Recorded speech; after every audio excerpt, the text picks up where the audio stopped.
Hi, welcome back to my channel. I'm Tia, and today I want to talk about the books that I read during the month of March.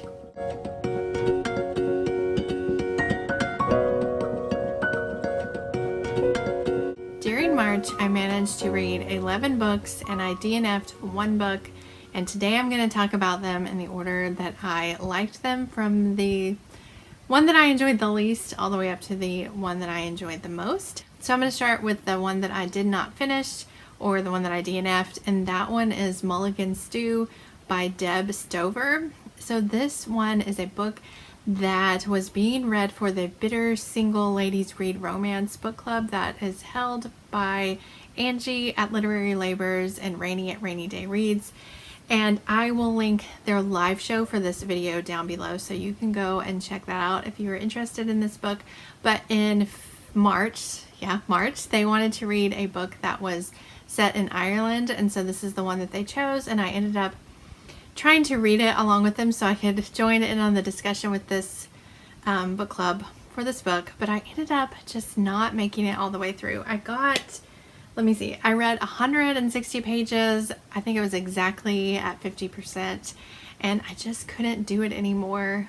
This book is about a woman met this Irish man in America, and they got married really quickly. They fell in love and got married really quickly, and he went out one day shortly after they had gotten married to get something, run an errand, I don't remember, and he never came back. And she turns up pregnant, and the whole time she just assumes that her husband just left her, and she finds out like 6 years later that actually he had gotten in a car accident and was killed. In the meantime, she's had this son who's grown up, and he's now 6 years old. They receive word from her dead husband's family back in Ireland that they want to try to get to know them. So the woman, who's from Tennessee, by the way, this is a big point. She's from Tennessee. She's a Southerner. She goes to Ireland with her son to meet her dead husband's family and get to know them. There's a big castle there, and there's a lot of history surrounding the castle and some superstitions that she's never really told anything about all the way up to the halfway point. Anyway, and her husband's brother is really mean to her and doesn't believe her and thinks that she's lying about being married. Anyway, the reason why I had to stop reading this is because the way that her southernness was portrayed was really grating to me. I am actually from Arkansas. I grew up in Arkansas, born and raised in the same house until I went off to college. But I also went to college in Arkansas. So I lived in Arkansas for 22 years. I know people who have southern accents. You probably think I have a southern accent. Anyway, I digress. The way that she was portrayed just wasn't true to my experience as a southerner. I felt like the author was trying to make her seem either excessively naive or incredibly stupid, which was just sort of infuriating to me. I couldn't take the sayings that she was using anymore. It was too much. She was just written way, ugh, it was just bad. And then the Irish brother, who supposedly hates her and thinks that she's lying about everything, is incredibly attracted to her, though. It's really strange. The way that he thought and talked about her was just icky, and it was just yuck. Okay, the whole thing was yuck. I couldn't read it anymore, so I DNF'd it. And honestly, I'm pretty proud of myself for DNFing it and just moving on. Yeah, I've probably talked about that book for too long. So moving up from that DNF, the book that I finished that I enjoyed the least during the month of March was The Brave by James Bird. So this is the group pick for Middle Grade March, which is hosted by Krista at Books and Jams, Katie at Life Between Words, and this year they were joined by Amanda, the Curly Reader, and I will leave the live discussion for this book linked down below as well if you would like to hear more thoughts about this book. This is marketed as a middle grade book, and it is following a young boy named Colin who says in the book that he is not quite 13, meaning that he's 12 years old, so that would fall within the middle grade age range. Colin has this compulsion to count letters that are spoken to him. So when someone says a full sentence in conversation to him, he feels like he has to count all of the letters in their sentence and then say that number out loud before he can move on in the conversation. Otherwise, they just build up in him and make him feel really anxious. And this compulsion in the book is getting him bullied at school. He's not really receiving support from his father, who he's living with, or from the principal at his current school. So his dad decides to have him move away to live with his mother, whom Colin has never met in all of his 12 years. But his dad decides it's a good idea to send him off to live with his mother on a reservation, the Ojibwe Reservation in Fond du Lac, Minnesota. And so Colin, of course, is feeling strange about this at the beginning, but he goes and meets his mother, and there's never any like conflict between the two of them. I mean, one time he asks her like, why did you never check on me? But it's a very minor conversation, and I'm digressing again.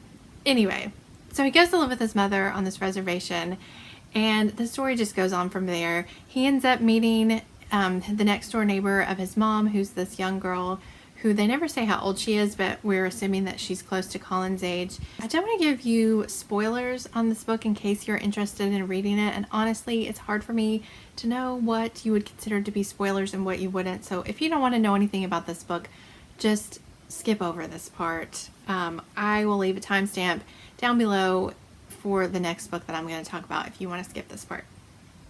So anyway, the reasons why I did not enjoy this book was mainly because I felt that this book was not appropriate for middle graders.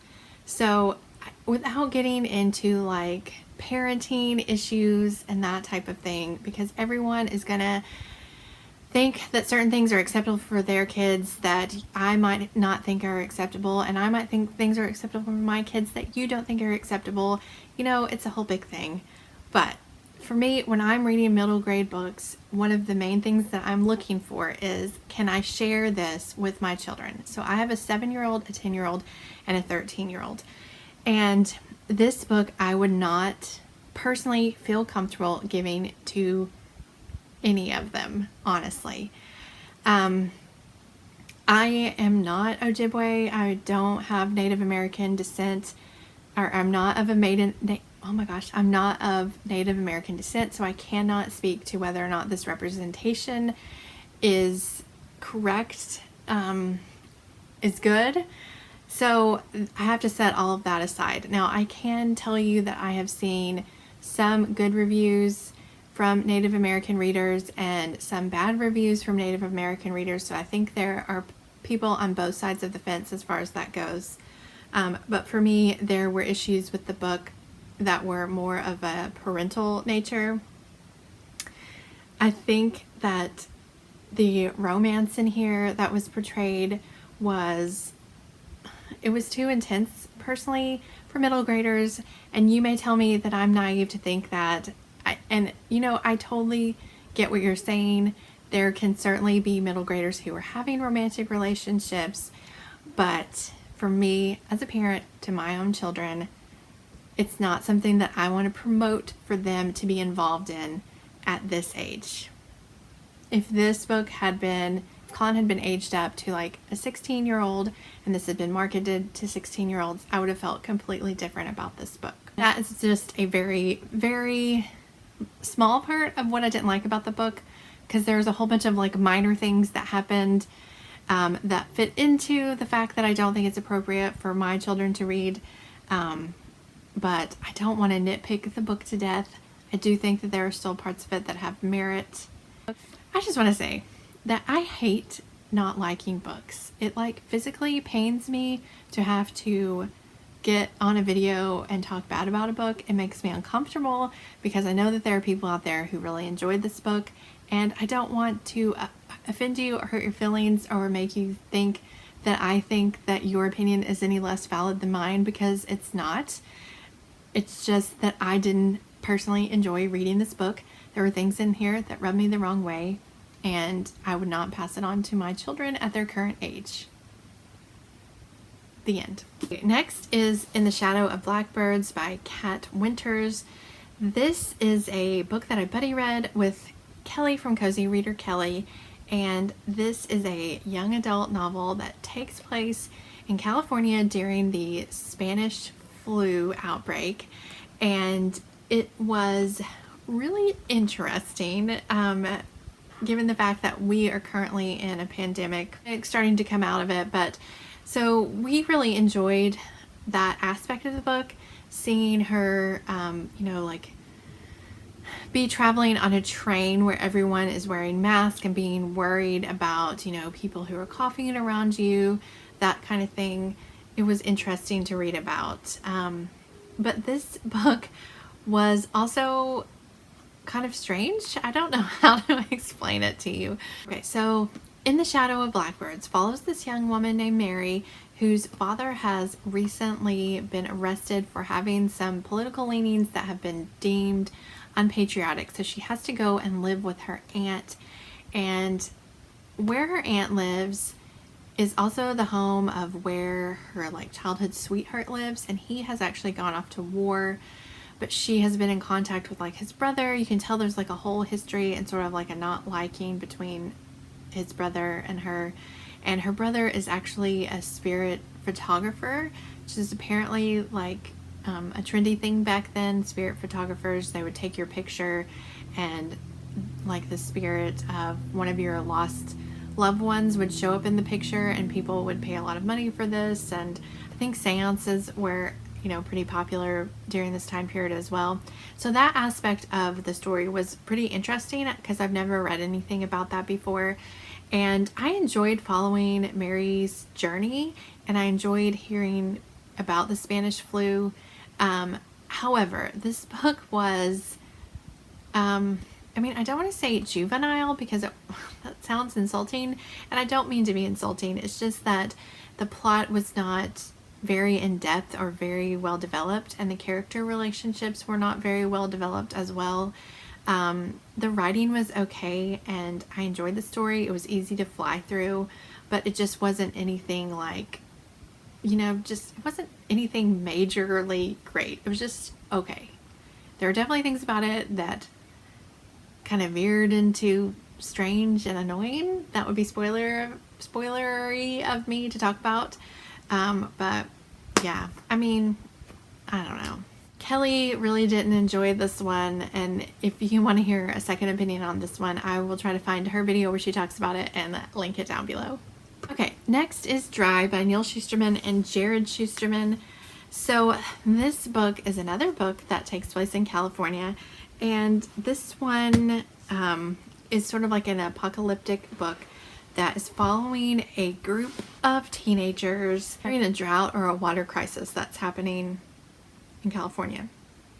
So I assume this is either supposed to be set in present day, or in the not too near future, really not too near future, because California does go through droughts and stuff. But the whole premise of this book is that Arizona and Nevada cut off the water supply or the access to the Colorado River that California had, and so California didn't have any way to get any water during this book, and they end up calling it the tap out. It's the day that all the taps got turned off, and just what happens after that, and how major panic sets in. And the first part of this was super interesting. The whole thing was really interesting. It just was maybe not that plausible. Nevada and Arizona turning off the water supply to the Colorado River. You have to really, really suspend your disbelief to go along with this one. But anyway, so in the beginning, when the water first gets turned off, and they finally realize, hey, we better go to Costco and get some water because we're not going to have any water. And everyone is at Costco, and there's no water left, and the only thing they can get is ice. That was so relatable with when COVID set in and everyone made a mad dash to Sam's Club and Costco and everywhere else to try and buy toilet paper, basically. Only in this case it was water. But anyway, it was just really interesting, and to see the way that different people react to the water being turned off was really interesting. And you follow these 4 teenagers as they band together to try and survive during the tap out. So it was a really interesting book. I said interesting like 100 times. But there were aspects of it that were like completely unbelievable to me, and some of the characters were, I don't know, I don't want to say unbelievable again, but some of the characters were just a little bit out there. And yeah, so overall it was just an average read. I don't know if I would ever reread this one. I might, I'm not sure. I kind of want my husband to read it so I have someone to discuss it with, because I mean, like I said, there's some interesting concepts. It has an interesting plot, interesting concepts. It's just the way that it was all carried out didn't completely fulfill my expectations on this one. Now we're moving into 4-star reads, and the first one is C is for Corpse by Sue Grafton. This is the 3rd book in the Kinsey Malone mystery series, and I think I've told you, you probably heard me talk about this series multiple times at this point, because I've been trying to read one a month. And this is a mystery series that follows a private detective who lives and works in the fictional town called Santa Teresa, California, which is based on Santa Barbara, which is a town that I currently live not that far from. And so it's been really interesting for me to read this series, seeing as how, you know, I live close to Santa Barbara, and I know some of the places that she talks about in this book. And I just think that Sue Grafton has a really great way of crafting a mystery. She really brings in a bunch of different characters and plot lines and weaves them together in a way that keeps you guessing and interested in the story. They really are page turners for me, as well as being comfort reads, which is kind of weird to say about a murder mystery series, but I don't know how to explain that. This one I felt was a little bit darker than the previous 2, and there were a couple of loose ends that I felt like didn't get tied up as nicely as some of the A and B that I've already read this year. So I didn't enjoy it quite as much as A and B, but I did really enjoy it. I think that this is probably just going to end up being a 4-star series for me overall, which means that they're quite enjoyable reads. This one is following a mystery surrounding this young man named Bobby, who got ran off the road and has been sort of in recovery, physical therapy for a while. They didn't think that he was going to survive, and he definitely is not back to the way he was health-wise before the accident happened. And so he thinks that someone tried to run him off of the road, that it wasn't an accident. He thinks that someone is out to get him, and so he hires Kinsey to help him solve that mystery. And Bobby comes from a really, really wealthy family, which was one of the sort of interesting things to see how the rich people live in Santa Barbara, because it's like so far removed from the way that, you know, I live, the everyday person lives, that it was just really interesting to read about. Okay, then I have The Widow of Rose House by Diana Biller. So this was the book club pick for the Blades and Bodice Rippers book club that is hosted by 4 different ladies, and I will leave the live show linked for this one down below. And I ended up really enjoying this one, but I don't think any one of the ladies who host that book club enjoyed it at all. I think I enjoyed it way more than they did, but I just found this to be an enjoyable read. This is a historical fiction novel that has a romance and a bit of a ghost story in it, which I think is a fun combination of things. I mean, it wasn't like a 5-star read that I would recommend everyone go out and pick up, but it was just a lot of fun to read about. So it follows this notorious widow who everyone talks about. She's supposedly really, really scandalous. She has returned back home to the United States after living in Europe with her husband for a while, and then when he died, she decided to return back home and buy a house, which is also like this really notorious house that everyone thinks is haunted. She ends up meeting this scientist guy who is really interested in ghosts and ghost stories, and he wants to take a look at her house and try to figure out what's going on there. And like I said, there's romance and there's ghosts and it's historical fiction, and I just really enjoyed both of the characters, especially the guy in this one. His name is Sam, and I just really enjoyed his character. Could things have been more fleshed out, more in depth? Yes, of course they could have been. This is a debut novel. But for me, I just had a lot of fun reading it, and I would probably read it again and definitely read more from this author. Then I read The Horse and His Boy by C.S. Lewis, and this is a part of the Chronicles of Narnia series that I've been reading with my oldest daughter. This one is one that I have actually read before, and I've always thought that this book was super boring. I hated it the first time I read it. I never understood why people liked it. But this time around, I really, really enjoyed it, and I think it's somewhere between a 4 and a 5-star read. I don't know why I always thought this was super boring. It was a lot of fun. But anyway, so this one I actually counted for middle grade March to read an adventure travel journey story, because it follows this boy who has decided to leave his master and go on a journey to free himself with this talking horse that he meets, and they want to leave where they live behind and go to Narnia where they can be free. And it was so much fun. I mean, I don't know, I don't normally love travel adventure stories where most of the story is taking place, you know, as they're traveling across country, but this one was really enjoyable. It had a lot of like tear up moments for me, and I'm just having a lot of fun reading the Chronicles of Narnia this year. I have 2 more middle grade books that are kind of tied right here. I'm not sure which one to put first.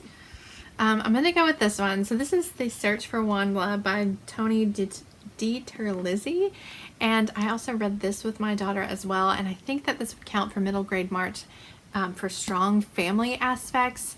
So the family in here is not a blood family, but they definitely are a found family, and if you have read this book, made it all the way to the end, I think you'll know what I'm talking about and agree with me. But this could also count as like a travel adventure story as well. And me and my daughter read this together, and she loved this book. When she finished it, she brought it back to me and said, I want to read the next one. And to me, that's a sign of a great middle grade book, when your kids get super excited about reading it and they want to read the next one. This follows a girl whose name is something that I just forgot. So this follows a young girl named Eva 9, and she lives with this robot android whose name is Mother, M-U-T-H-E-R, I believe, and that all stands for something. And anyway, she's never met another human. She lives on this planet below ground. This is a sci-fi fantasy story, and something happens and she ends up having to go above ground, and it's this big discovery for her about the world that she lives in and the people who live above ground. And as she tries to find if there are any other humans who are living on this planet, why she's there, what's, you know, is there anyone else there, that type of thing. It was such a good book for me. There were parts in the middle that were kind of slow because this is a pretty long book, but the ending was just immaculate. I loved it so much. This book also has illustrations throughout, which were just a lot of fun to look at as well. Yeah, I just think it's a really unique story, and it's a lot of fun for middle graders to read, I think, and I really enjoyed it as well, and I can't wait to read the next installment and find out what's happening with Eva 9 and her little found family. Then tied with that one is another middle grade book, The Mystery of the Clockwork Sparrow by Catherine Woodfine. This one is one that I counted for middle grade March to read a book that has a silhouette on the cover. So this one has multiple silhouettes on the cover. This one is a middle grade mystery. It's definitely on the higher end of middle grade, I would say. I mean, my daughter read it when she was, for the first time, probably like 10 maybe, and she didn't have any problems with with the mystery, but there is a murder in here, so if that's something that your kids might be scared about, then, you know, definitely you might want to preview it to see if you think so. But anyway, so this one is following a department store in London. It's a historical fiction, and in the like early 1900s, I believe, sort of based on the department store Selfridges, which opened in 1909. But this store, Sinclair's, is a fictional store. But anyway, a robbery occurs at Sinclair's right before the grand opening. The Clockwork Sparrow has been stolen out of this great exhibition, and a young man has been shot. And so this young shop girl named Sophie and her friend Lil end up involved in trying to solve the mystery. There's a couple of shop boys involved as well, or porters, I think they're called. And it just was a lot of fun. I really enjoyed the setting. I loved Sophie and Lil and their friendship that developed. And this is the first book in a series based around the Sinclair store, and I'm really looking forward to reading the other ones. Like I said, my daughter loves this book. She's been begging me to read it for a couple of years, and so I finally got around to it. I'm so glad I did, and I can't wait to read more. It was a lot of fun, and I had fun trying to solve the mystery along with Sophie and Lil. The First 15 Lives of Harry August by Claire North, and I buddy read this with Berna at Berna's Bookish Adventures and Mary Ellen at Portraits of Me, and I will link them down below as well. This is a book that has been on my want to read list for quite some time. I think it was on my priority TBR for 2020 as well, and spoiler alert, I'm almost done with those 8 books from my 2021 priority list. But anyway, I'm so glad I finally read this. I can't believe I put it off for so long, and I definitely think that if this is a book that you have been wanting to read, that buddy reading it is the way to go. So this follows a man named Harry August, obviously, who keeps living his life over and over. So his first life, he's born, he lives, he dies, and then he wakes up again. I think you become alert somehow, somewhere in your early childhood, all of your memories from your previous life. You know, you become aware that you've lived all this before, that you died, and now you were living it again. And obviously that can be pretty disturbing for like a 4 or 5-year-old to figure out. And so anyway, this book is following his first 15 lives and some people that he meets along the way. He discovers that there is like some sort of plot that is threatening the future of the world, and he is trying to figure out exactly where this threat is coming from and try and stop it during one of his lives. So there is a big mystery, there's a villain, there is not time travel, but you know, like this weird time element to the book. It really makes you think about, you know, what you would do if you were going to live your life over and over. Would you just do the same thing every time? Would you do something different every life? It just was a really interesting book. I think it was pretty close to a 5 stars.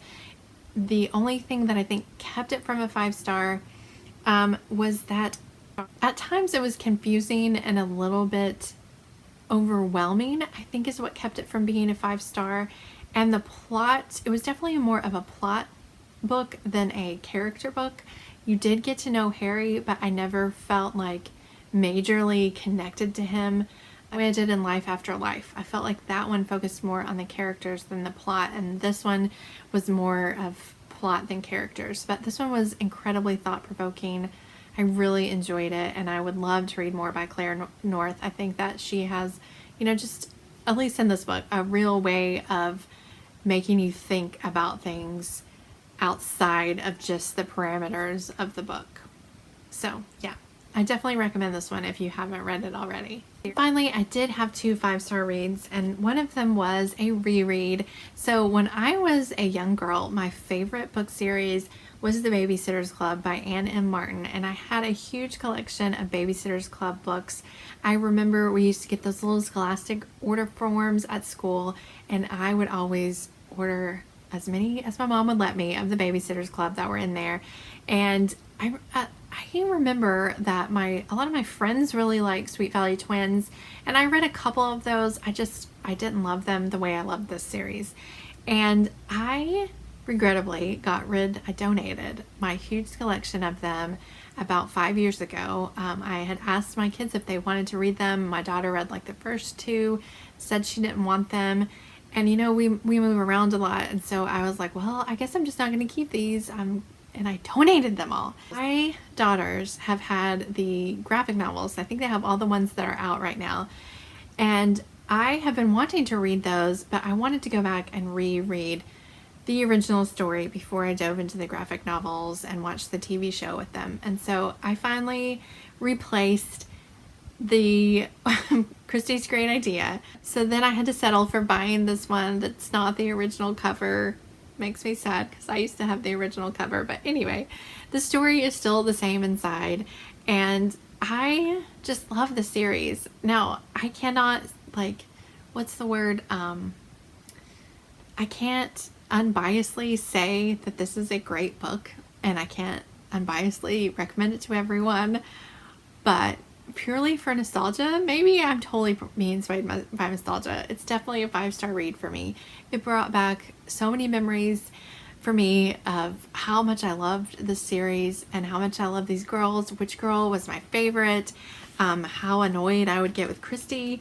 And it's definitely way more noticeable to me how bossy Kristy was in these books than it was when I was a kid. I mean, when I was a kid, I always knew that she was bossy, but yeah, now it's like really noticeable. And you know what random I used to love about these books is how they all had their own unique handwriting, and they would write in the notebook. And I just always thought that was so much fun when I was a kid. And so it's fun to go back and see that again. But anyway, I read this one out loud to my daughters. They absolutely loved it and wanted to watch the show immediately and read the second book. They're already asking me if they can read the second book with me.